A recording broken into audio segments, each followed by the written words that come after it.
Governador, eu queria discutir rapidamente com o senhor mais dois aspectos do seu governo que, num certo sentido, quebram tabus. Um deles é um esboço de reforma agrária que o seu governo vem fazendo e que vem causando, inclusive, uma certa reação da Federação da Agricultura.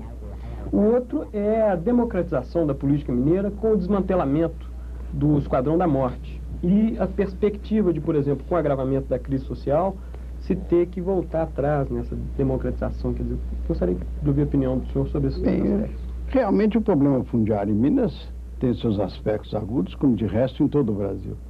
Nós temos dois focos que são realmente incandescentes. É o de Santa Margarida, no Triângulo Mineiro, e aqui o famoso caso de Cachoeira, onde há 20 anos existe uma luta, uma guerra entre poceiros e empregados. Nós estabelecemos como norma do nosso governo o seguinte: a polícia jamais será usada para desalojar poceiros. Os poceiros instalados com 2, 3, 4, 5 anos serão protegidos no seu direito de posse.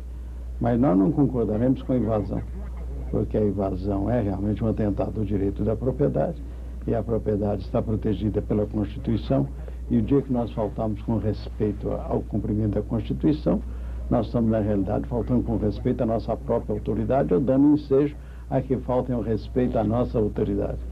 Nós já conseguimos lá na região de Jaíba, que é a região que se confina com o Cachoeirinha, assentar para mais de 600 famílias. Tudo isso sem alarde, sem barulho, sem ruído, e essas 600 famílias estão lá já tituladas nas suas terras, vivendo tranquilamente e recebendo outros tipos de ajuda do governo do Estado. Alimentação, medicamento, ferramentas, sementes, tudo que é necessário para que eles possam tirar do seu chão, do seu terreno, o necessário à sua sobrevivência. Mas há uma projeção. Estamos, neste momento, trabalhando junto ao Ministério do Fundiário, entregue ao general Venturini, recursos e meios para algumas desapropriações que já estão amigavelmente ordenadas, para nós promovermos o assentamento de maior número de famílias. Há uma projeção, governador, de, por exemplo, uma espécie de reforma agrária durante o seu governo, ou então uma projeção de assentamento de um determinado número de famílias? Sim, uma reforma agrária dentro das possibilidades. Sabe que a reforma agrária é um programa de investimentos astronômicos. Nós estamos pretendendo fazer uma reforma agrária que será realmente remover os focos de atrito.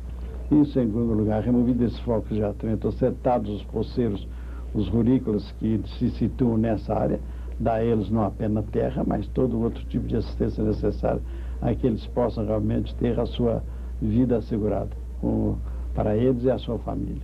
E eu tinha uma acréscima pergunta, como é um assunto que diz respeito a praticamente todos os estados, a todas as polícias, o que não sei o que aconteceu aqui com o Esquadrão da Morte?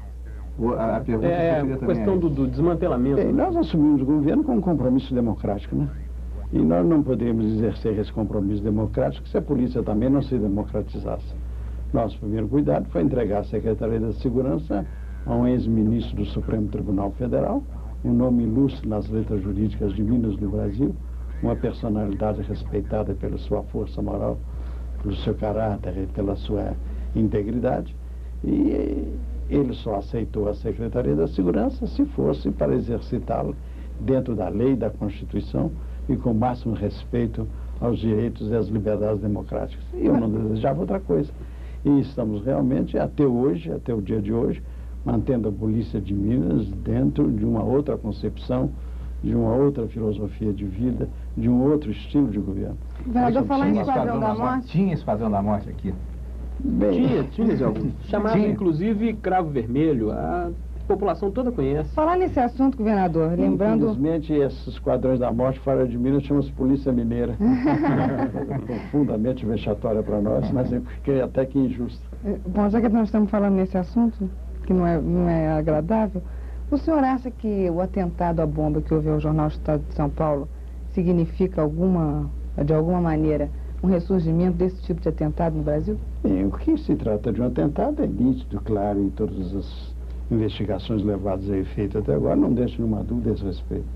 Um atentado vil, ignóbil, verdadeiramente repugnante, mas que ele tem inspiração política terrorista é manifesto.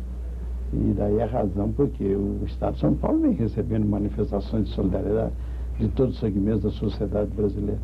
O brasileiro tem horror à violência, mas tem, sobretudo, pavor do terrorismo. O senhor vê nisso um episódio isolado ou ponto de partida de um período de turbulência? Eu tenho a impressão que a reação da sociedade tem sido tão violenta e tão veemente que eu não acredito que esse episódio vai ter recrudescência. Agora, o senhor acha que vão achar os responsáveis?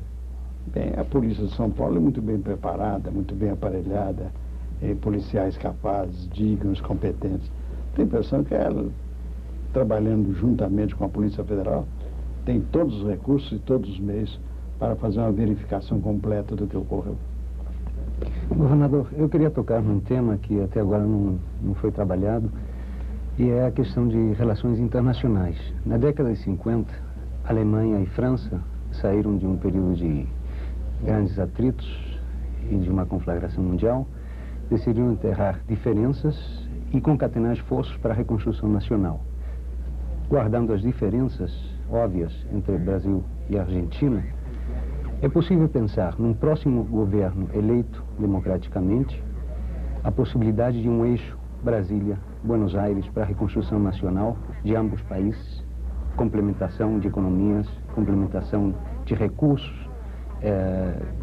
negociações conjuntas, um eixo que signifique também um ponto de apoio para outros países da América Latina.